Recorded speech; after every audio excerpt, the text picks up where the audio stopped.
नमस्कार दोस्तों, अद्वैत ज्ञान केंद्र में आप सबका एक बार पुनः स्वागत है। दोस्तों, आज की वीडियो में हम economic history of British India को देखेंगे। इस छोटे से वीडियो में और इस छोटे से चार्ट के थ्रू आपको ब्रिटिश इंडिया की संपूर्ण अर्थव्यवस्था के बारे में मैं समझाने का प्रयास करूंगा, जो आने वाले आपके एग्जाम्स में बहुत ही ज्यादा हेल्पफुल होने वाले। तो चलिए बिना टाइम वेस्ट किए आज का वीडियो स्टार्ट करते हैं। तो ब्रिटिश इंडिया की इकोनॉमिक हिस्ट्री को बेसिकली 3 स्टेजेस में डिवाइड करके हम देखते हैं। 3 स्टेजेस क्या है? कमर्शियल कैपिटलिज्म अर्थात वाणिज्यवादी पूंजीवाद, इंडस्ट्रियल कैपिटलिज्म अर्थात औद्योगिक पूंजीवाद, फाइनेंशियल कैपिटलिज्म अर्थात वित्तीय पूंजीवाद। इन 3 स्टेजेस का नामांकन है नॉमेनक्लेचर किस आधार पर हुआ है? तो बेसिकली ब्रिटेन में होने वाली इंडस्ट्रियल रेवोल्यूशन को आधार बना के भारत में इन तीनों स्टेजेस को हमने डिफरेंशिएट किया है या इस्टेब्लिश करने का प्रयास किया है। ठीक, तो इस पूरे वीडियो को शुरू करने से पहले जो बेसिक कॉन्सेप्ट है उसको हम समझने का प्रयास करते हैं कि ब्रिटेन ने भारत में जब कॉलोनी स्टैब्लिश की थी तो दोनों का रिलेशन किस प्रकार का था। ठीक, तो हम इसको 2 घटनाओं के आधार पर देखने का प्रयास करते हैं। पहला इवेंट क्या हो रहा है 1757 से पहले का। 1757 से पहले क्या हो रहा है? कंपनी ब्रिटेन या यूरोप से क्या कर रही है? बुलियन मतलब बहुत ही इंपॉर्टेंट जो मेटल्स होते हैं, गोल्ड सिल्वर टाइप्स के, उनको भारत ला रही है। भारत से कमोडिटीज को खरीद रही है। कमोडिटीज में इंपॉर्टेंट कमोडिटीज कौन है? क्लोथ, जिसकी ब्रिटेन के मार्केट में बहुत ज्यादा डिमांड है।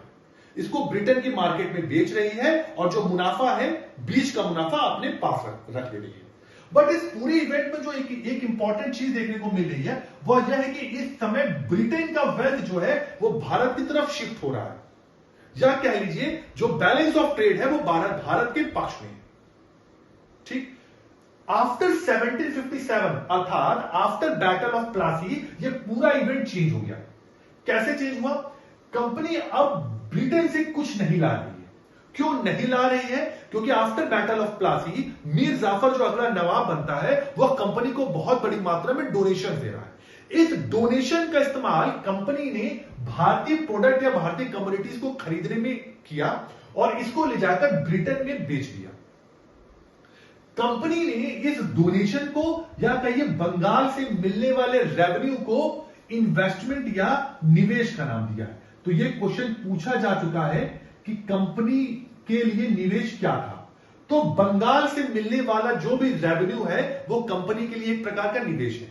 ठीक, तो इस पूरे इवेंट में हो क्या रहा है कि कंपनी अब भारत कुछ नहीं ला रही है और भारत की कमोडिटीज जो है वो बाहर जा रही है, अर्थात कमोडिटी के रूप में भारत की वेल्थ जो है वो भारत से बाहर जा रही है। ड्रेन ऑफ वेल्थ का concept England debts to India नामक एक पैम्फलेट में पहली बार दादा भाई नेहरू जी ने दिया था। तो इस पूरे इवेंट को समझने के साथ अब हम तीनों स्टेजेस में भारत के जो आर्थिक इतिहास है उसको हम देखने का प्रयास करते हैं। ठीक, तो जो पहला इवेंट है जिसको मैंने क्या कहा, वाणिज्यवादी पूंजीवाद, इसमें है क्या? बेसिकली इस समय ब्रिटेन में जो इंडस्ट्रियल रेवोल्यूशन है वो शुरू हो रही है। इस इंडस्ट्रियल रेवोल्यूशन के लिए ब्रिटेन को बहुत बड़ी मात्रा में पूंजी की जरूरत है, पैसों की जरूरत है। अब ये पैसा कौन प्रोवाइड कर रहा है? इस पैसा को प्रोवाइड करने के लिए भारत को एक लैंडमार्क बनाया गया। चूंकि भारत एक कॉलोनी है और कॉलोनी या कॉलोनिज्म का एक नॉर्मल सा कॉन्सेप्ट होता है, जो मदर कंट्री होगी वो अपनी कॉलोनी का एक्सप्लॉयटेशन करती है, जो इंपॉर्टेंट रिसोर्सेज है उसको सोक करती है वहां से और अपने राष्ट्र ले जाती है, जैसा कि ब्रिटेन ने किया। तो इस पूरे इवेंट में जिसके अंदर ज्यादा से ज्यादा पैसा या रेवेन्यू को कलेक्ट करना था, जो ब्रिटेन के इंडस्ट्रियल रेवोल्यूशन में हेल्प करे, उसके लिए डिफरेंट पॉलिसीज को स्टैब्लिश किया गया। जिसमें जो पहली पॉलिसी थी वो डुअल सिस्टम है, द्वैध शासन बंगाल का। 1765 के इलाहाबाद की संधि के पश्चात ब्रिटेन को बंगाल से या कहिए ईस्ट इंडिया कंपनी को बंगाल में दीवानी एवं निजामत पावर प्राप्त हुई। इस दीवानी और निजामत पावर को कंपनी ने इंडियन जो ऑफिसर थे उनके द्वारा इंप्लीमेंट या एग्जीक्यूट करने का प्रयास किया। राजा सिताब राय और मोहम्मद रजा खां के द्वारा। तो पूरा पूरा कॉन्सेप्ट क्या बना कि एक्चुअल पावर जो है वो ईस्ट इंडिया कंपनी के पास है, बट पावर को एग्जीक्यूट कौन कर रहे हैं, वो कर रहे हैं इंडियन ऑफिसर्स। इसी सिस्टम को उन्होंने डुअल सिस्टम या द्वैध शासन कहा है। शुरू कब हो रहा है, 1765 में। कब तक चला, 1772 तक। बट ये पूरे सिस्टम में हो क्या रहा है कि कंपनी के जो एम्प्लॉइज हैं उनको फायदा हो रहा है, कंपनी को बिल्कुल फायदा नहीं था। क्योंकि कंपनी के ही जो एम्प्लॉइज ने एक प्रकार की प्राइवेट ट्रेडिंग शुरू कर दी, व्यक्तिगत व्यापार, जिसका लाभ उनको स्वयं मिला, ना कि कंपनी को। इसीलिए जब अगला गवर्नर जनरल आता है वॉरेन हेस्टिंग, तो ये डुअल सिस्टम को खत्म कर देता है 1772 में, और एक नया सिस्टम लेके आता है जिसको कहा गया फार्मिंग सिस्टम या इजारेदारी सिस्टम। इस सिस्टम के तहत उसने भूमि को छोटे छोटे टुकड़ों में बांट दिया, और वो टुकड़ा उन्हीं को अलॉट किया जाता था जो उन टुकड़ों पर सबसे ज्यादा बोली लगाते थे, बिडिंग लगाते थे। बिडिंग किस संदर्भ में, कि जो व्यक्ति उस टुकड़े से सबसे ज्यादा रेवेन्यू कलेक्ट करेगा उसी को वो लैंड अलॉट कर दी जाएगी। ठीक, तो कितने साल के लिए सिस्टम शुरू किया गया था, 5 साल के लिए। बट ये पूरा सिस्टम एक प्रकार का एक्सप्लॉयटेटिव सिस्टम था, क्योंकि जितने भी बिल्डर्स थे जिन्होंने बोली लगाई थी, ठेकेदार थे, उनका ध्यान पूरे का पूरा केवल रेवेन्यू जनरेशन पे था, रेवेन्यू कलेक्शन पे था, ना कि एग्रीकल्चर के एक्सपेंशन पे, जिसकी वजह से धीरे धीरे जो रेवेन्यू कलेक्शन हो रहा था वो कम होता चला गया। ठीक, इसीलिए 5 साल की व्यवस्था शुरू की गई थी, बट इसे 1 साल पहले समाप्त कर दिया गया 1776 में। उसके पश्चात जब अगला गवर्नर जनरल आता है बंगाल का लॉर्ड कॉर्नवालिस, तो एक नया सिस्टम शुरू करता है जिसको परमानेंट सेटलमेंट एक्ट कहा गया है। अब ये परमानेंट सेटलमेंट एक्ट क्या है, बेसिकली परमानेंट सेटलमेंट एक्ट जो है वो 1790 में शुरू किया गया था। कॉर्नवालिस के अनुसार यह सिस्टम शुरुआत में मात्र 10 साल का था, उसने माना कि 10 साल तक इस सिस्टम को लागू करेंगे, बट 1793 में इस 10 साल व्यवस्था को परमानेंट कर दिया गया। तो परमानेंट सिस्टम की शुरुआत कब से होती है, 1793 से। कहां का यह सिस्टम इंप्लीमेंट किया गया था, बंगाल में किया गया है, बिहार में किया गया है, उड़ीसा में, और उत्तर प्रदेश के वाराणसी और गाजीपुर में।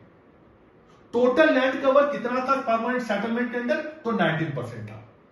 परमानेंट सेटलमेंट है क्या, परमानेंट सेटलमेंट के अंतर्गत जमींदारों के साथ कंपनी ने एक प्रकार का सेटलमेंट कर लिया जो कि परमानेंट बेसिस पे था, स्थायी तौर पे था, जिसके अंतर्गत जमींदारों और कंपनी का रेवेन्यू कलेक्शन में से शेयर भी फाइनल कर लिया गया, जिसके अंतर्गत 10/11 पार्ट रेवेन्यू का कंपनी अपने पास रखेगी और 1/11 पार्ट जमींदार अपने पास रखेगा।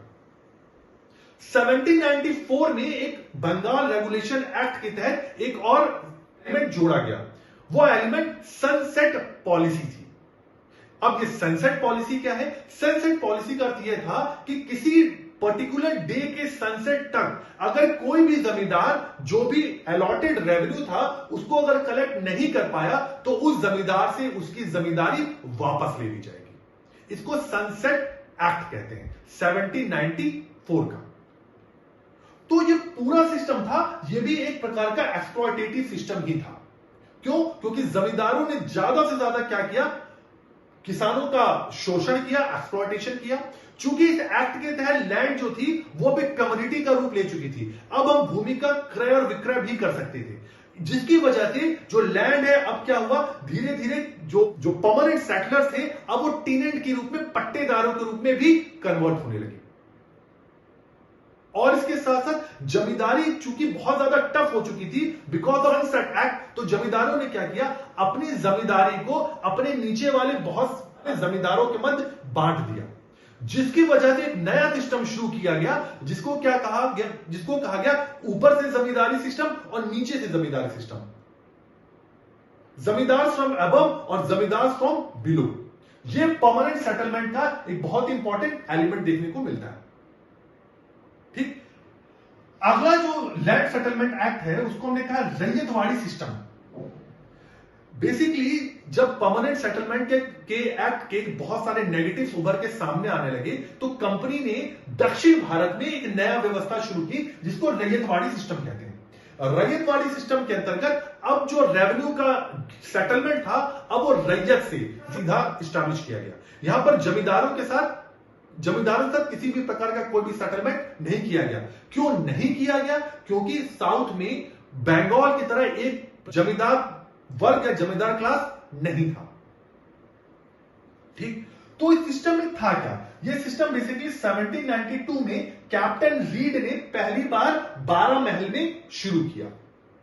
उसके पश्चात 1820s के डेकेड में मद्रास के गवर्नर थॉमस मुनरो ने मद्रास में सिस्टम को पुनः लागू किया। इसके अलावा यह सिस्टम मद्रास, बॉम्बे, ईस्ट बंगाल, असम और कर्नाटका के कुर्ग क्षेत्र में भी लागू किया गया। टोटल 51% ऑफ लैंड एरिया में यह सिस्टम लागू किया गया। यहां भी भूमि को एक प्रकार की कमोडिटी बना दिया गया जिसको हम खरीद और बेच सकते थे। यहां पर land revenue basically temporary basis पर लागू किया गया, लगभग 30 वर्षों के लिए। कि यह बात कही गई कि 30 वर्षों के पश्चात यह फिर से असेसमेंट किया जाएगा कि लैंड रेवेन्यू का क्या किया जाए, बढ़ाया जाए, घटाया जाए, या जो भी सिस्टम चल रहा है उसको पुनः लागू किया जाए। ठीक, इसके पश्चात जो तीसरा लैंड सेटलमेंट एक्ट था वो महलवाड़ी सिस्टम है। ये महलवाड़ी सिस्टम क्या है? महलवाड़ी सिस्टम के अंतर्गत विलेज को, जिसको महाल कहा जाता था, उसको ही एक रेवेन्यू यूनिट बना दिया गया। अब गवर्नमेंट ने महाल के साथ ही रेवेन्यू सेटलमेंट किया गया। अब यह महाल की जिम्मेदारी थी कि वह अपने पूरे गांव से रेवेन्यू कलेक्ट करके ब्रिटिश गवर्नमेंट को प्रोवाइड करे। ठीक, ये कहां शुरू किया गया था? तो बेसिकली यूनाइटेड प्रोविंस में, सेंट्रल प्रोविंस में और पंजाब क्षेत्र में। यह सिस्टम शुरू किसने किया था? तो हॉल्ट मैकेंजी ने, और दूसरा इस सिस्टम से रिलेटेड जो व्यक्ति हैं उनका नाम है Martin Bird and Thomson. Total land cover इसका 30% है। ठीक, तो पहले चरण में, जिसको हम कमर्शियल कैपिटलिज्म कहते हैं, उसके तहत ब्रिटिश गवर्नमेंट का पूरा ध्यान भारत से ज्यादा रेवेन्यू कलेक्ट करने का था, जो ब्रिटेन में होने वाले इंडस्ट्रियलाइजेशन को मदद पहुंचाए। ठीक, दूसरा चरण आता है जिसको हम कहते हैं इंडस्ट्रियल कैपिटलिज्म, अर्थात औद्योगिक पूंजीवाद। यह चरण तब शुरू होता है जब ब्रिटेन में इंडस्ट्रियल रेवोल्यूशन अपने पीक पर पहुंच चुका था। पीक पे पहुंचने के साथ साथ हो क्या रहा है कि ईस्ट इंडिया कंपनी की तरह और भी बहुत सारी ऐसी कंपनीज थी जो भारत में इन्वेस्टमेंट करना चाह रही थी, भारत में व्यापार करना चाह रही थी।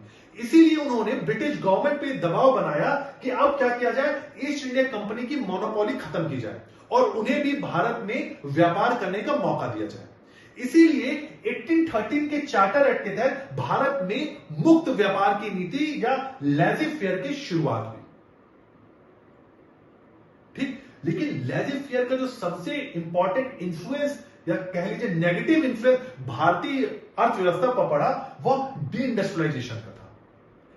अर्थात जब ब्रिटेन से मुक्त व्यापार के तहत बहुत बड़ी मात्रा में कम्युनिटीज भारत की तरफ आई तो जो मैन्युफैक्चर वर्क था वो क्या हुआ, धीरे धीरे डिस्ट्रॉय होने लगा, क्योंकि वो ब्रिटेन से आने वाले इंडस्ट्री मेड कमोडिटीज को कंपटीशन नहीं दे पाए, जिसकी वजह से धीरे धीरे उनका पतन आरंभ हो गया, जिसे हम डी इंडस्ट्रियलाइजेशन कहते हैं, विऔद्योगिकरण।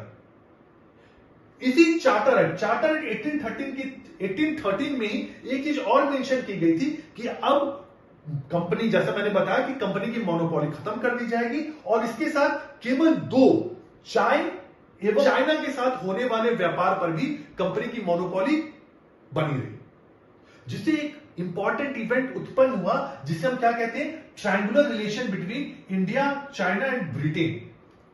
बेसिकली जब कंपनी ईस्ट इंडिया कंपनी की मोनोपोली खत्म हुई तो कंपनी के शेयर होल्डर्स को डिविडेंड या प्रॉफिट की समस्या उत्पन्न हुई। इस प्रॉफिट को कवर अप करने के लिए चाइना से चाय के व्यापार पर कंपनी की मोनोपोली बने रहने दी गई।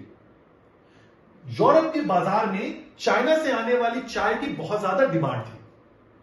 ठीक, बट इससे हुआ क्या कि अब जो ट्रेड रिलेशन ब्रिटेन और चाइना का बना वो चाइना के पक्ष में था।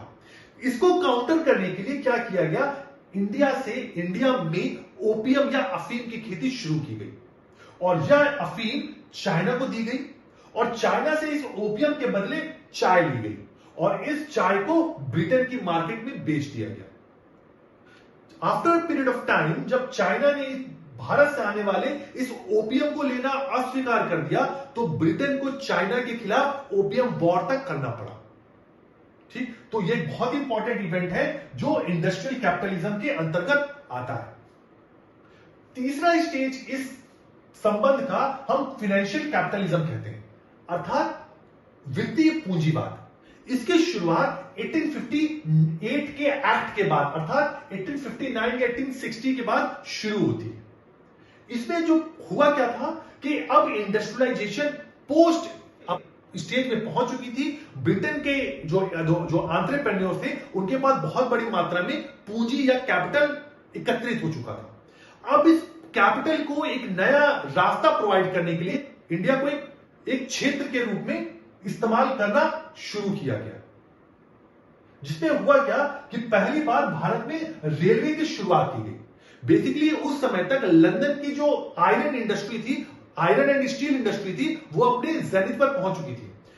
फर्दर प्रॉफिट के लिए अब क्या करना था, जो पैसा इंडस्ट्रियल रेवोल्यूशन के तहत जमा हो चुका था इन एंटरप्रेन्योर्स का, उनको भारत की तरफ लगाने का मार्ग साफ किया गया, जिसके तहत ये कहा गया कि जो भी एंटरप्रेन्योर भारत में इन्वेस्ट करेगा उसको 5% का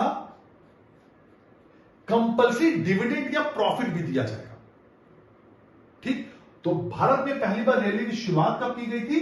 1853 में। जैसा कि आप सबको पता है, बॉम्बे से थाने के बीच पहली रेल की शुरुआत की गई थी। दूसरा इवेंट क्या है इस टाइम पीरियड का? वो है कमर्शियलाइजेशन ऑफ एग्रीकल्चर, कृषि का वाणिज्यीकरण।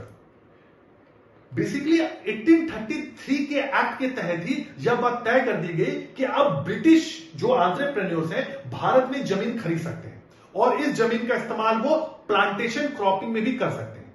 इसी के तहत ही 1839 में पहली बार असम में चाय के बागान या टी प्लांटेशन की शुरुआत की गई लॉर्ड ऑकलैंड के टाइम पीरियड में। इंपॉर्टेंट फैक्ट है, याद रखिएगा। बट इसका जो बड़ा आप देखेंगे, बड़ा जो इवेंट हो रहा है कब हो रहा है? 1860 के बाद, जब बहुत बड़ी मात्रा में ब्रिटेन के जो इंडस्ट्रियलिस्ट थे उनको भारत में प्लांटेशन क्रॉपिंग के लिए प्रमोट किया गया। ठीक, जिसे कमर्शियलाइजेशन ऑफ एग्रीकल्चर कहते हैं, जिसके तहत भारत में टी, कॉफी, रबर के बड़े बड़े बागान लगने शुरू हुए। ठीक, और इसके बाद क्या होता है कि 1858 के बाद ही भारत में एक्सपोर्ट और इंपोर्ट फर्म्स की भी शुरुआत की गई, कि अब बहुत बड़ी कंपनीज भारत में स्टैब्लिश करने लगी, जिनका काम क्या था? बैंकिंग का, कि वो एक्सपोर्ट और इंपोर्ट में कंपनी को मदद कर रही थी, ट्रेड को प्रमोट करने के लिए।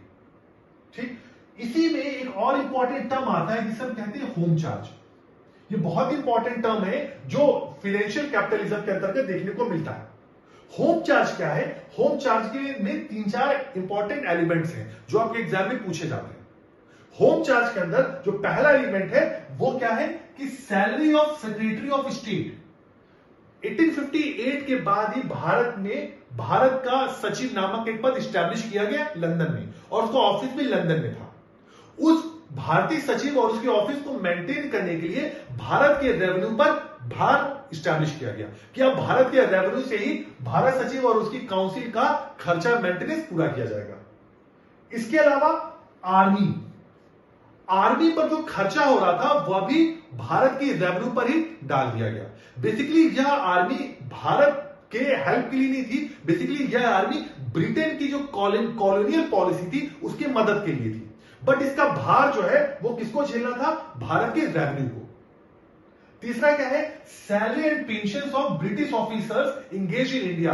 जो भी ब्रिटिश ऑफिसर्स उस समय भारत में अपनी सर्विसेज दे रहे थे, उनकी सैलरी और पेंशन वह भी भारत के रेवेन्यू से ही पूरी की जानी थी। चौथा क्या है? Profit earned by British capitalist through illegal channel. 1860 के बाद जो एक्सपोर्ट और इंपोर्ट पॉलिसी थी उसको भी इस प्रकार चैनलाइज किया गया, जिसके तहत ब्रिटेन के जो कैपिटलिस्ट हैं उनको बहुत बड़ी मात्रा में लाभ या प्रॉफिट प्राप्त। ठीक, तो इस प्रकार हमने इस पूरी economic history of British India है उसको हमने छोटे से चार्ट के तहत देखने का प्रयास किया। जो एक चीज इन तीनों स्टेजेस में कॉमन है वो है ड्रेन ऑफ वेल्थ। तो आज का वीडियो थोड़ा लंबा हो गया बट जरूरी भी था, क्योंकि मैंने इतने चार्ट में ही आपको पूरा ब्रिटिश इंडिया की इकोनॉमिक हिस्ट्री को बताने का प्रयास किया है। जाते जाते एक और इंपॉर्टेंट फैक्ट बता दूं कि economic history of British India या economic history of India R C Dutt ने लिखी है। ठीक, तो आज का वीडियो आपको कैसा लगा? उम्मीद करता हूं जरूर अच्छा लगा होगा। काफी मैंने मेहनत की आपके लिए इस वीडियो को तैयार करने में। तो लाइक, सब्सक्राइब और शेयर जरूर करिएगा। मिलते हैं अगले एपिसोड में, जब तक के लिए धन्यवाद।